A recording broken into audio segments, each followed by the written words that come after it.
আজি আমি পুনৰ আপোনালোকলৈ নতুন এটা বিহুৰ ব্লগ লৈ আহিছোঁ। বিহু, বহাগ বিহু। আমি এতিয়া বৰ্তমান আমাৰ ছোৱালীৰ ঘৰত দিল্লীত আছোঁহি। দিল্লীৰ ঘৰতে মানে অকণমান এনেই জাষ্ট নিয়ম এটা কৰিম আৰু বিহু বুলি। ইয়াতো কি পাওঁ কি নাপাওঁ তো সকলোৱে জানে, আৰু বিশেষকৈ গৰম বহুত। মই যাবলৈও বেয়া পাইছোঁ গৰমত, ছোৱালীহঁতো যাব দিয়া নাই আৰু সিহঁতক মই যাব দিয়া নাই বিশেষকৈ কিবা কিবি বস্তু আনিবৰ কাৰণে। জাষ্ট এনেই নিয়মটো আৰু আমি কৰিম। আমাৰ এয়া দেখিলে মানে জুৰি ৰেডি হাঁহিটো থাকে আৰু এতিয়া ছোৱালী দুজনী আমি দিল্লীলৈ অহাৰ পৰা এমাহে হ'ল। এতিয়া আজি 14 তাৰিখ হ'ল, এমাহ হৈছে পূৰা সম্পূৰ্ণ। দুইজনী ছোৱালীৰ ওচৰতে আহি আছোঁহি এতিয়া। আজি তাৰমানে বিহু নিয়মখিনি অলপ থুলমূলকৈ কৰিম আৰু মানে যিমানটো পাৰোঁ সিমান আপোনালোকক দেখাই যাম। জাষ্ট ঈশ্বৰৰ চৰণত আমি অলপ অকণমান প্ৰাৰ্থনা জনাম আটাইকেইটাই মিলি। ভৱিষ্যতটো গোটেই বছৰটো যাতে সিহঁতৰ লগতে সমস্ত অসমবাসী মানে সুখেৰে থাকে, আনন্দৰে থাকে, সকলো ধৰণৰ মনৰ কামনা সিদ্ধি কৰে, কুশলে মংগলে থাকে, তাৰে কামনাৰে ঈশ্বৰৰ ওচৰত আমি আটাইকেইটাই প্ৰাৰ্থনা জনাম। আৰু এয়া শুনিছে কুকাৰত চিটি মাৰি আছে, কি আছে কুকাৰত আপোনালোকে বুজি লওক। আৰু প্ৰাৰ্থনা কৰাৰ পিছতে আমি সেইখিনি আৰু অকণমান দেখাম আৰু চাই থাকিব। তাৰপিছতে আজি আকৌ আপোনাৰ হেৰি আছে, আমাৰ ইয়াতে দিল্লীত বিহু ফাংচন আছে। তালৈও অকণমান গৈ পেলাই এনেই ফূৰ্তি কৰিম, চাম গৈ। দিল্লীত চোৱা নাই, দিল্লীত অৱশ্যে আমাৰ অসমৰ নিচিনা ইমান এটা হেৰি নহয়। ছোৱালীহঁত আছে যেতিয়া আমাৰ সেয়াই তাতে বিহু, তাতে গোটেইখিনি আৰু কি কোৱা তুমি? এতিয়া খাই এতিয়া বিহু নিয়মখিনি কৰিম, কৰি পেলানি এতিয়া ওলাম আৰু আমি ৰেডি হৈ ওলাম আৰু পঁইতা ভাত খাম আৰু পঁইতা ভাতৰ লগত গাহৰি মাংস, আলু পিটিকা আপোনালোকক দেখাম বাৰু, চাব ভাল লাগিব খাই। পুৰা বছৰটো কাৰণে মানে গোটেই গা ঠাণ্ডা হৈ যাব আৰু আমাৰ মানে। গাহৰি মাংস খায় ন?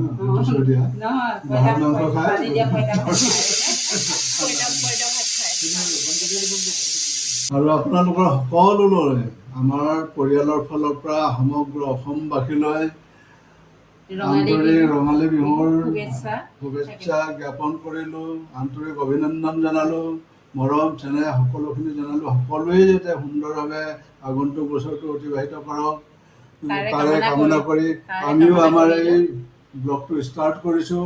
আপোনালোকে সকলোৱে আমাকো মৰম চেনেহ দি থাকিব। বিহু শুভেচ্ছা আছে কি হয়? বিহু লাগিছে, কঁকালত লাগি গ'ল ক্ৰককৈ। এতিয়া উপায় নাই, এতিয়া বহি থাকিব লাগিব। কেলে লাগিলে উপায় নাই। কেলে লাগিলে মানে কিবা উলিয়াবলৈ লৈছিলোঁ, উলিয়াব লওঁতে একদম পুৰা লাগিব। বহাই দিলা হৈ আছো আৰু এতিয়া হৈ যাব আৰু বিহু ন? এতিয়া যাবলগীয়া আছিলে দিল্লী বিহু ফাংচন। যোৱাটো কি হ'ব নাজানো আৰু এতিয়া কেঞ্চেল হৈ গ'ল যোৱাটো কেঞ্চেল। কঁকাল বিষত যাব নোৱাৰি, যোৱাটো কেঞ্চেল। চাই লওঁ আৰু প্ৰাৰ্থনা কৰিলে প্ৰাৰ্থনা কথা মই ঠিক কৰি দিম।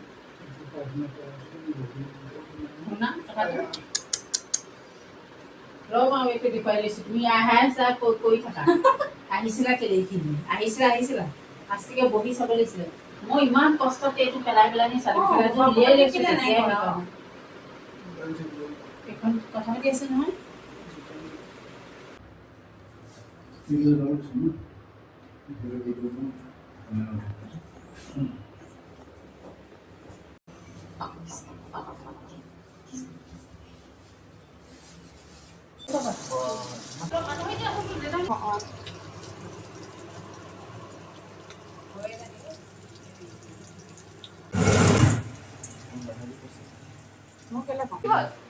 বিহু গ'ল আৰু কঁকাল গ'ল, L4 L5 একদম কাট অফ কৰি দিলে। এনেকুৱা চব ভাল হৈ যাব, চব ভাল হৈ যাব, একো নাই দিয়া। গাহৰি মাংসৰ লোভত নহয়, কঁকালৰ বিষ উঠি গ'লগে একদম। পটাপট আহি বহোতে চেয়াৰত নহয়, এইটো মিছা কথা নকবা। বিচাৰা সেই কাপোৰ উলিয়াওঁতে কাপোৰ উলিওৱা টাইমত একদম পটাপট এক্সাইটেড হৈ পেলানি এইটো ট্ৰলিটো খোলোতে মানে একেবাৰে ঢপককে বহি পৰিলে, কঁকালৰ বিষ হৈ গ'লগে। এতিয়া তাৰমানে মজা। আমি এতিয়া আৰু এয়া মানে বিহুৰ পঁইতা ভাত, গাহৰি এইটো পুৰা বুলিও ক'ব নোৱাৰে, বইলো নহয়, ফ্ৰাইও নহয়, বেলেগ চালে জুৰিয়ে বনাইছে। এটাটো প্ৰনছ, তাৰপৰা ভেন্দি, এইটো একদম ধুনীয়া, কি মজা ফ্ৰাই, একদম টেষ্টি আহি আছে ইয়াত। পিটিকা, জলকীয়া, পিঁয়াজ আছে, নেমু। এতিয়া আমি খাম আৰু। এতিয়া কঁকাল ধৰি বিষাইছে, ৰাতিপুৱা অকণমান দুখ পালোঁ, কণীটো খুলিতে কিবা এটা আছিলে উলিয়াব নোৱাৰোঁতে দুখ পালোঁ, এতিয়া বিষাই আছে আৰু। এতিয়া পেইনকিলাৰ খোৱা নাই, খাব লাগিব। ভাতটো খাই লওঁ, পেইনকিলাৰ খাম, শুই থাকিম আজিৰ কাৰণে। বিহু যাম বুলি ভাবিছিলোঁ, বিহু চাই লওঁ, শুই কিনি আৰাম কৰি লওঁ, কি হয় যদি অলপ ভাল পাওঁ তেতিয়া যাম, নহ'লেতো উপায় নাই। বিহু ঘৰতে মানিম আৰু, চাৰিটাই নাচিম, বহিম, বাছ।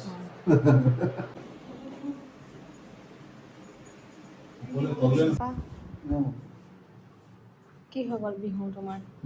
বিহু কি হৈ গ'ল? এয়া বিহু মনি উপায় নাই এতিয়া, থেৰাপি লৈ আছোঁ।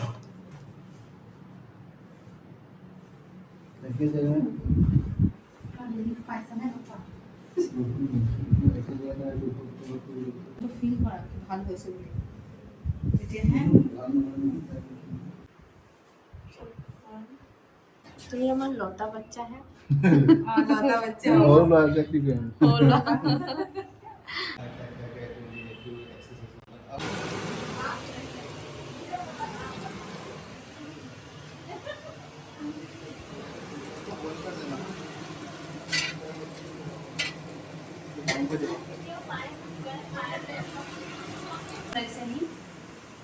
তাৰ নেখেলাকে এনেকে থকা ছোৱালী নহয়।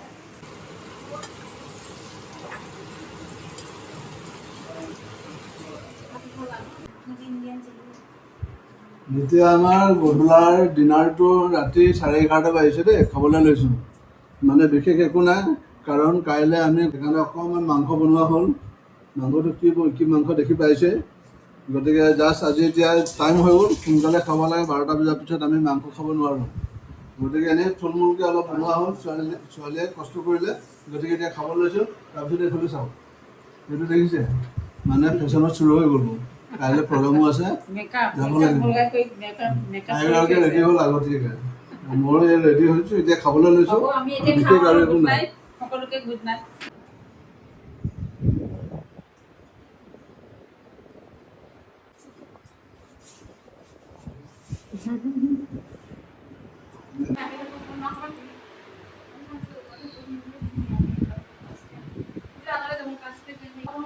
কি কৰিব লৈছা আজি ছেকেণ্ড ডে বিহুৰ? Bihu second day. আমাৰ ছোৱালীজনী গৃহভাগীত, গৃহত নতুন গৃহ, বিহু, বহাগ বিহু, সেই উপলক্ষে এখনি মানে অস্থায়ী আসন পাতিবৰ কাৰণে আমি আগবাঢ়িছোঁ।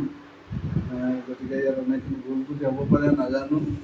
অস্থায়ী যেতিয়া ঘৰত সুধি লৈছিলোঁ দাদাহঁতেও পাৰিব বুলি ক'লে, সেইটো কাৰণে যেনেধৰণে পাৰোঁ তেনেধৰণে আমি আগবাঢ়িছোঁ। ছোৱালীজনীৰ বহুত ইচ্ছা আছিলে, যিহেতুকে আমি সংঘৰ মানুহ, তেখেতলোকৰ সংঘৰ পূৰা হেৰি হৈছে, ইচ্ছা প্ৰকাশ কৰিছে আসনখন লাগে বুলি প্ৰাৰ্থনা কৰিবৰ কাৰণে। সেয়ে আমি আজি অস্থায়ী আসন লাগি পাতিবৰ কাৰণে আগবাঢ়িছোঁ। কৃষ্ণ জয় গুৰু শংকৰ। কৈ দিবা, আগৰ পৰা কৰিয়ে থাকে, দেউতাই তোমালোকে প্ৰাৰ্থনা কৰি থাকে। তাৰপাছত কলেজলৈ যায় চাওঁ।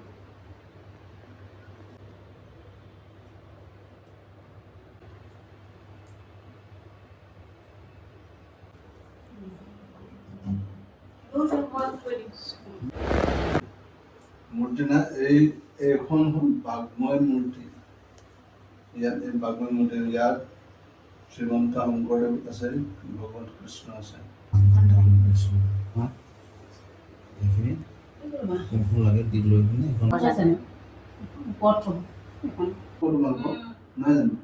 নাজানা একো নাই এতিয়া। মই গালো তেনেকে একচুৱেলি এয়া এইটো এয়া প্ৰপাৰলি আৰু শৰাই বহুত হেৰি হয়, ৰিস্ক হয়। অপৰাধ বিনাশন পদ্মনাম নাৰায়ণ জানি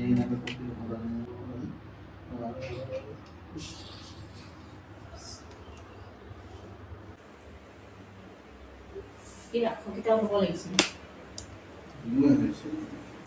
নমো নাৰায়ণ প্ৰসন্ন হৰে কৰে কৰে গোমাই কৰে জান আপোনাৰ মহিমা কৰে বেকৰত কৰি জীৱ কৃষ্ণ নমো নাৰায়ণ প্ৰসন্ন হৰে কৰে কৰে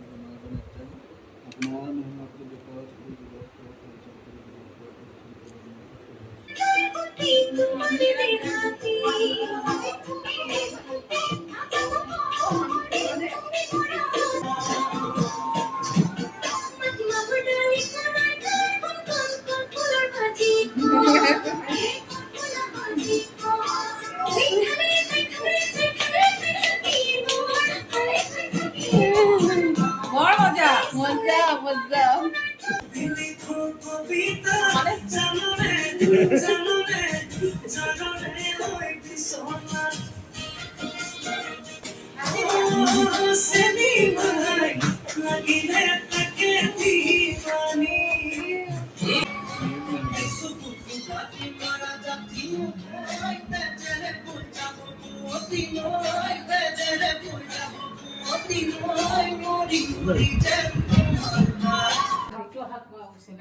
এতিয়া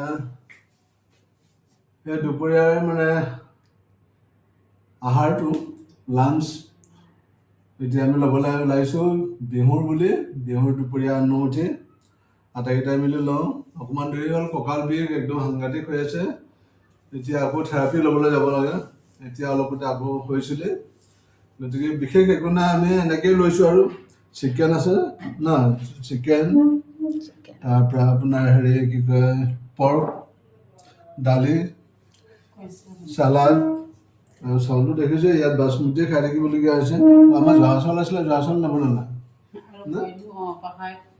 এই বইল আমাৰ এগৰাকী বইল অকণ ভাল পায় যেনিবা বইল লাগে আৰু তাৰপৰা এনেধৰণে খাবলৈ লৈছোঁ আপোনালোকেও বিহুৰ খানা খাওক আৰু আমাৰ জহা চাউল আছিলে জহা চাউল পাহৰি থাকিলে বাচমতি বনাই দিলে তাৰপৰা এতিয়া এনেকৈ খাওঁ চাওক আপোনালোকে আমাৰ খোৱাটো দেখাম জানো খোৱাটো নেদেখাম ন খাওঁ আৰু থেৰাপি ল'বলৈ যাব লাগে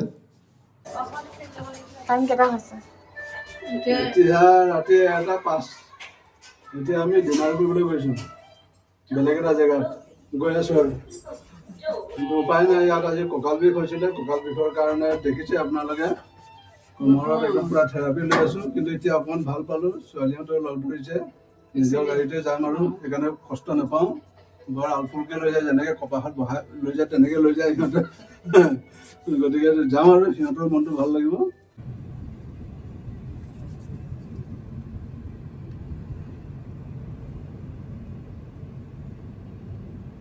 আমাৰ ঘৰৰ যিখিনি নিয়ম নীতি বিহুৰ যি নিয়ম নীতি আমি কৰিলোঁ বহুতেই ভাল লাগিলে আৰু ছোৱালীজনীৰ লগত থাকিলে সিহঁতৰ ঘৰতে আমি স্থাপনা পাতিলোঁ প্ৰাৰ্থনা কৰিলোঁ বহুত ঘৰৰ হিচাপত আমাৰ ঘৰত বিহুটো বহুত আনন্দ কৰিলোঁ ভাল লাগিলে কিন্তু আমি বেলেগ বিহু ফাংচন যোৱা কথা আছিলে বিহু ফাংচনত আপোনাৰ যাবলৈ অকণমান অসুবিধা হ'ল কাৰণ আপোনালোকক ইতিমধ্যে কৈছোঁ চাগে মোৰ কঁকালৰ পেইন হৈছিলে সেইটো কাৰণে যাবলৈ হোৱা নাই নহ'ল তাৰপৰা যদি আৰু ক'ৰবাত যদি হয় বিশেষ এতিয়া আমি ছোৱালীহঁতক খবৰ খাতি লোৱা নাই আৰু আমিতো নাজানো বিশেষ যদি ক'ৰবাত হয় আপোনালোকক নিশ্চয় দেখুৱাম গতিকে ভাল লাগিলে আৰু এইটো বিহুটো ভাল লাগিলে তাৰপৰা আৰু তাৰ দেখিছে না এইটো একচুৱেলি ক'বলৈ গ'লে বৰ এটা সুবিধাজনক নহয় আমাৰ যেতিয়া আমি ভক্তি লাইনত যাওঁ এয়া থাকিব নালাগে কিন্তু ছোৱালী দুজনীৰ কাৰণে সিহঁতে ক'লে পাপা দিল্লীলৈ আহিব যেতিয়া অকণমান ৰাখি লোৱা ভাল লাগিব সেইটো সিহঁতৰ কথাটো মই কেতিয়াও সামান্য নকৰোঁ সিহঁতক মই বহুত প্ৰাধান্য দিওঁ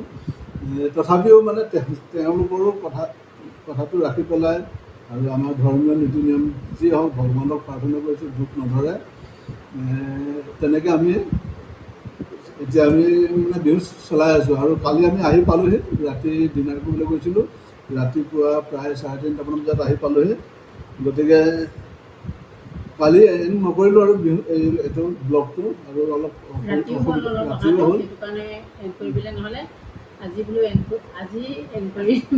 আজি আকৌ এতিয়া এণ্ড কৰিব বিচাৰিছোঁ আপোনালোকে আমাৰ ব্লগটো ভালকৈ চাই থাকিব আৰু আমাৰ যিখিনি ব্লগ আমি ইটানগৰৰ পৰা কেনেধৰণে দিল্লীলৈ আহিলোঁ আৰু ক'লৈ গৈছোঁ কি কৰিছোঁ মানে গৈছোঁ বহুত জেগাত গৈছোঁ সেইখিনি লাহে লাহে দি থাকিম কাৰণ আমি এতিয়া টাইম পোৱা নাই ইহঁতৰ লগতে বিজি আছোঁ ইহঁতো আমাৰ লগতে বিজি আছে ছোৱালীকেইজনী গতিকে ঘূৰা মেলা অলপ হৈছে হ'বই চবৰে হয় এনেকৈ ল'ৰা ছোৱালী বাহিৰত থাকিলে ঘূৰা মেলা হৈ যায় গতিকে টাইম পোৱা নাই সেইখিনি লাহে লাহে দি থাকিম গতিকে দেৰি হৈছে বুলি আপোনালোকে বেয়া নাপাব দুখ নকৰিব গতিকে দি থাকিম আৰু গতিকে আজি আমি এণ্ড কৰিছোঁ সকলোকে পুনৰবাৰ বিহুৰ আন্তৰিক শুভেচ্ছা অভিনন্দন জনালোঁ সকলোৱে যাতে নতুন বছৰটি সুখ শান্তি সমৃদ্ধিৰে সকলোৰে ভৰপূৰ হৈ থাকে সকলোৰ লগত মিলা প্ৰীতিৰে চলি থাকে তাৰে কামনা কৰি আজিৰ ব্লগটো আমি সামৰণি মাৰিছোঁ দেই বাবা